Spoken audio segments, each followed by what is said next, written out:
Gusto kong nang bumitaw, may pag-asa pa siguro. Kalaban ng sarili, sino bang dapat pumili? Sino nga ba, ako ba o ikaw? Gusto ko nang bumitaw.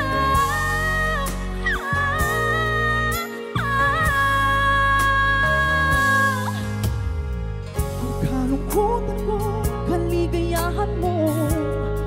Kung pagkatapos ko'y panglaya mo, kung ang sugat sa puso, kung siyang lunas dyan sa puso mo, paano na ako? Nagpapalaya ba?